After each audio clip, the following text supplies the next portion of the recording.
Okay, y'all know the rules. I'll talk, y'all listen, and then go home. No, go ahead. What's up? Anybody? What's going on?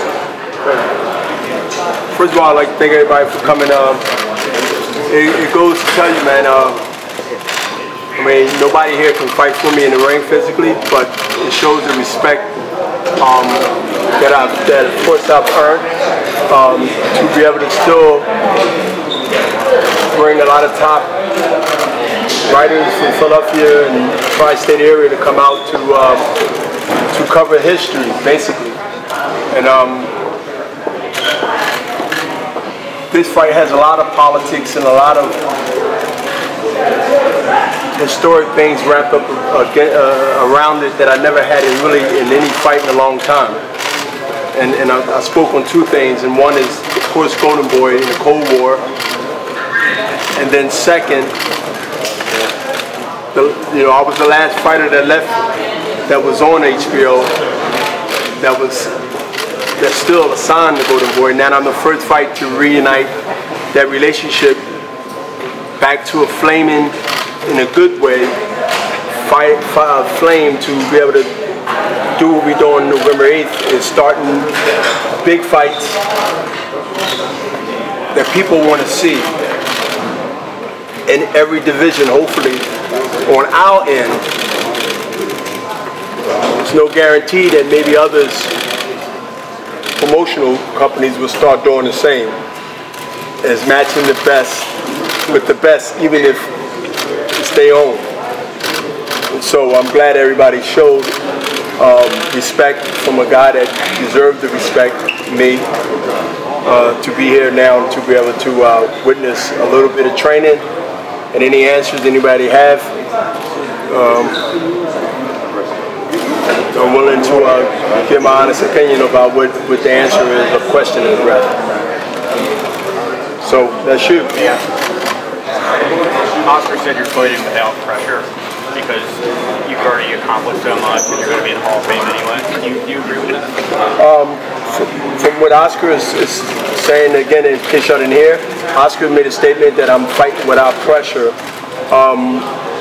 I'm fighting without pressure from Oscar's point of view, and we did talk about this, is the pressure of the unknown. And the unknown is the business part. The unknown is the rewards that comes after taking on such a challenge.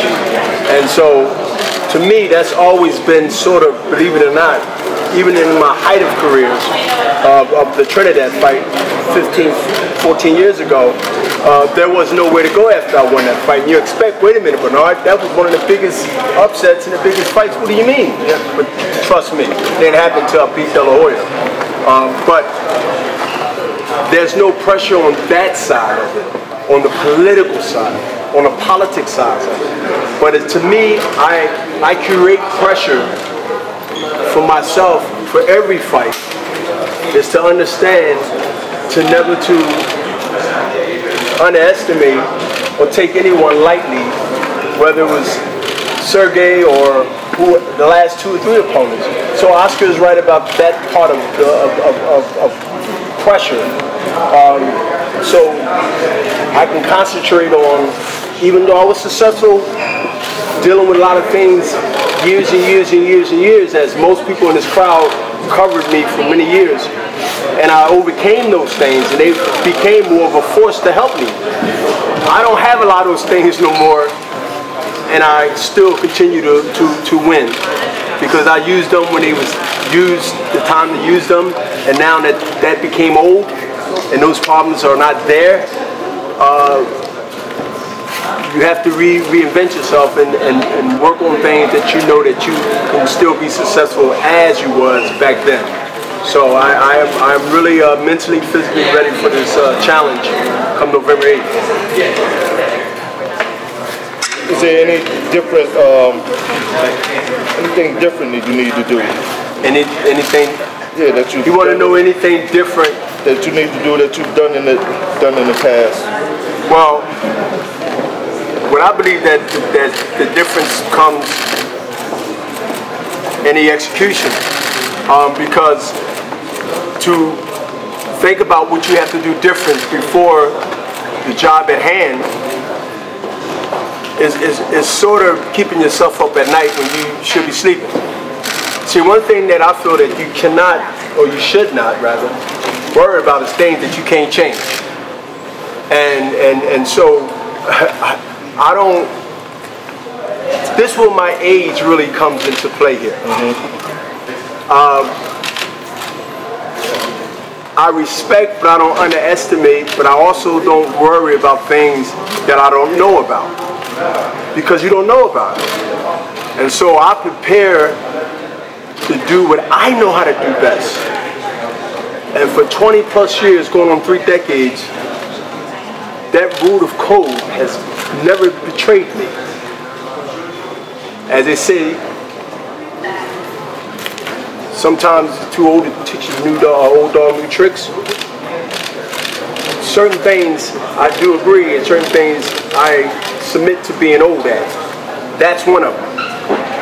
That's actually one of them. I don't get caught up into what another guy might and can do. I train, I study, I know me. There's no fighter in the world that I will not put my record up to beat them any given day in this era, in any class. And that's how I feel. And that's not being cocky, that's being confident. And to be confident, you have to have a track record and put that work in to be taken seriously. You can talk about it, but to be about it is a whole different concept. But are you a better fighter than you were when you were defending that middleweight title all those times, or are you just a smarter fighter, just figured out better ways to do it? I think I'm the smarter fighter that think a better way to win now, because even with success of being young, there's a lot of things that now that I look at when I was young, even though I was successful, I waste a lot of time. But those things you have to go through, and that's why we are young before we are old. And that's why we are immature before we become mature. These stages are set by the times of life, and so you can get there before he or she, but at the end of the day, y'all all gonna get there when it's time for you to get there. And that's the thing I realized in life, not just sport, is that when I look back at my last, that's a great question, to the last 5 years of my career, and the way I feel, and the less hours I spend in the gym compared to when I was younger, I say I'm fighting 10 rounds or 12 round fights and 3 times 12 while I'm training for 4 hours. See, these are the things when you do when you're young and you're dumb and you got all this energy and you just run and you realize I'm training for a fight that's less than an hour, 4 hours. You would believe that's an overkill. But as you get older and you understand, and somehow some don't survive that long torture and some survive it, and if you get the knowledge to understand, like, don't you know you got to reverse that now? I wouldn't be here now if I was thinking that same concept without growth and development now. If I was training the way I was training, even though I was successful 20 or 15 years ago, I'd be burnt out. I'd be overtrained, overthinking, overtrained. There's a lot of college people in here that studied their test and thought they was ready, and they did study. They overstudied, and they flunked the whole damn test. They know they're in the crowd, and they had to go, no, seriously, but they had to go back and they had to take a deep breath. They had to realize that, wait a minute, I'm making this thing out to be too serious. It's keeping me up at night. You know what I mean? I went through 15 cups of coffee, trying to stay up and all that, and it's busting my head. Let me just step back from it, take a deep breath, and relax and chill. Do something else for a minute, and then get back to it, and you'll be fresh as a daisy. That's the spiritual side. And that's the side that young folks and young fighters and young people don't get right away. And some will never get. That's just part of life and part of game. I'm glad I got both of them. So I know the difference between, even with success, Nazim, between this and between that. I'm having the best time in the last 5-6 years that I had in my whole career even with the accolades of success. Why? The best time. Because you don't have any pressure on you? You don't feel like you have... You know why? It's because over 60% of the population in America is over 50. And I'm 2.5 months of 50 years old, and I know that's a statement that's going to make a brand and a movement that's going to be way beyond what I do in the ring. Can you imagine that if they got a halftime in football, and they got a halftime in basketball, and they got a halftime in certain sports where you got 4 quarters or 2 quarters, and you at the second half with respect and dignity, just like the first half. And I ain't gambling on living another 50 years after January 15th of 2015. You mean to tell me that's not to celebrate 2 victories of the turn of another chapter, another age bracket, another halftime of life? Why you think that most people, when they turn 50, they celebrate, right? True?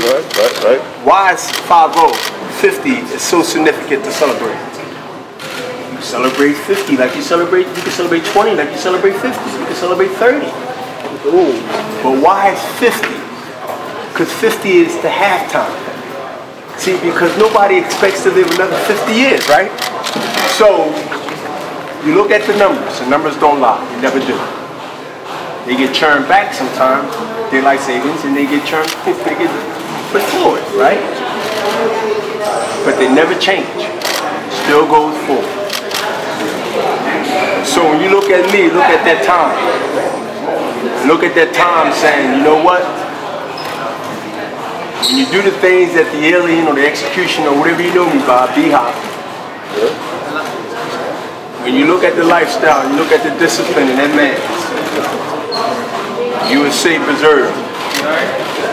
You would say well kept. You would say, yeah, it's 1965, clean in the garage. But the engine and the mechanics are brand new because he took care of it. He got those bolts oiled. He got the car cleaned out, the pistons clean, the sparks plugs are new.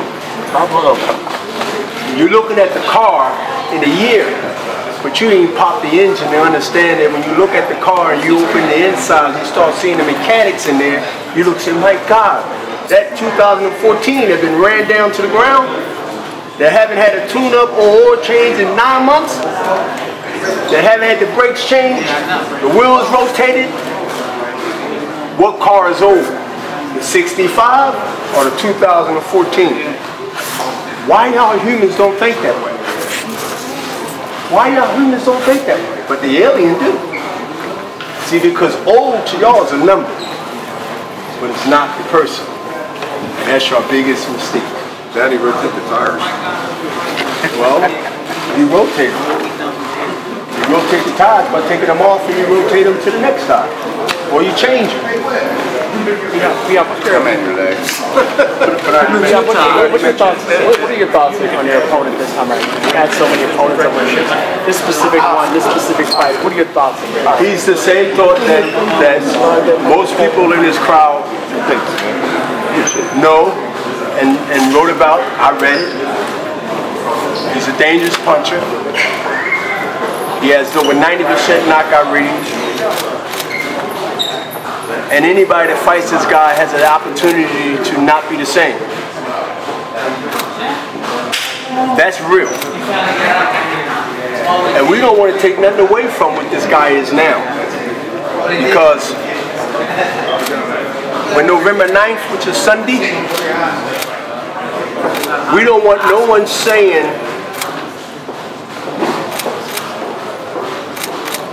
differently what they said prior to November 8th. See,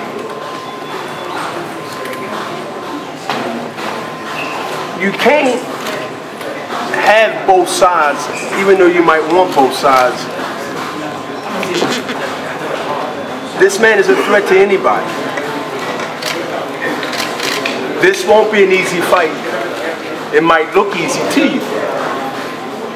But there's a lot of other things in my life and my career, and I always believe I'm fighting politics. That's just my belief. And I understand that not only I got to beat the man, I got to beat a lot of people. That's the way I operate. And when I go to bed, I know a lot of people go to bed upset. And so,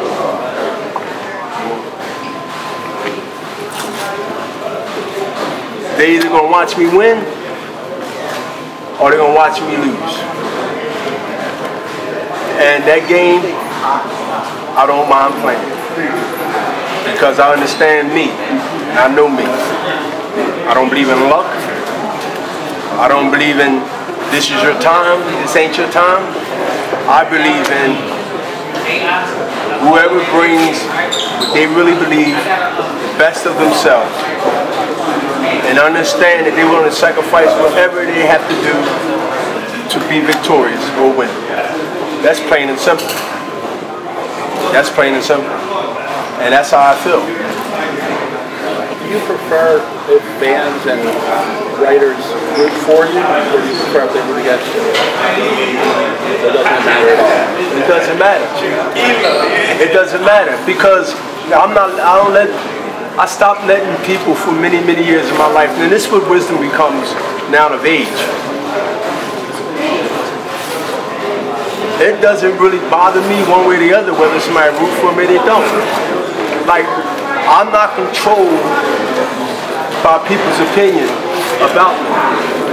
When my kids see me, and when my kids can read and write and go to private schools that's $20,000 a head a year, kindergarten, first grade, not high school. When my family, who I know at the end of the day, when I step through that door, and when time comes, and they look at me with respect of what I've laid a path for them to be, that's the only thing that matters. Because if you are dictated or motivated in that part, because I'm motivated by what people might do or say or think, but certain things you just can't be motivated by that action, because it would never stop. Because no matter who you be, no matter how many people you upset, you're always going to have something else. And so when you're dealing with that scenario and you're dealing with that type of gin,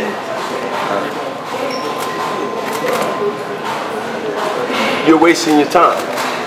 But I ain't always think that way. So I must tell you, I've grown too. I ain't always think that way. Because no matter what, there's always going to find some Looney Tune that's going to tell you that wall is not the color that wall is. Because that's how it is.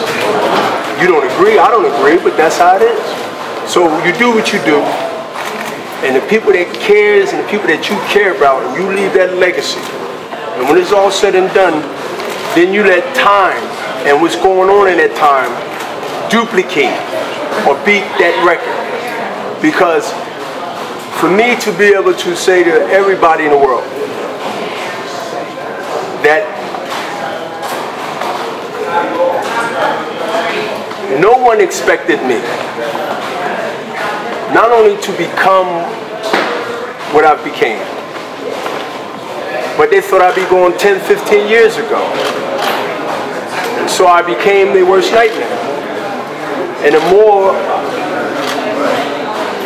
threat is that I still got my scruples, and I still got my senses, and I still got my intellect, and I still have my swag, as you can say, to be able to articulate and communicate, and then I become a bigger force. See, when you do this, and then you out of this, and now you involved in other entities that normally is not the makeup of where we come from, you sort of raise eyebrows and ears, and some would embrace it with love, and some would embrace it with fear. It reminded me of the story I was watching the other day where one slave knew how to read and the other ones didn't. Why did it irritate the masters? Why did they was threatened? Because Fufu could read and Bobo couldn't. So they had to cut him out, which to them was a cancer. Because if he tell he and he their value, you can't devalue them. So when you know your value, whether you're a housewife or a husband, fighter, worker, we know your value, that's called negotiations. You can go to the table with confidence and strength. You might not get it in spite of, but at least you know your value. But if I gotta tell you your value, I guarantee you it won't be what you think it is. These are the things they teach at universities. I learned it on the University of Streets of North Philadelphia, right outside that door. And guess what? They don't give you a ribbon and a PhD and a hat, and they don't throw their hat up in the air. Bullets, but not hats. It's a whole different era. And the crazy thing is I tapped into the other world, so now I got both of them. Out there, right? In corporate America. That makes me double trouble. And then I can fight third. That makes me triple trouble. Let me get my work on so y'all can watch me sweat at 2.5 more months from 50, and y'all can understand why some of y'all might need to change your damn diet before I come get you.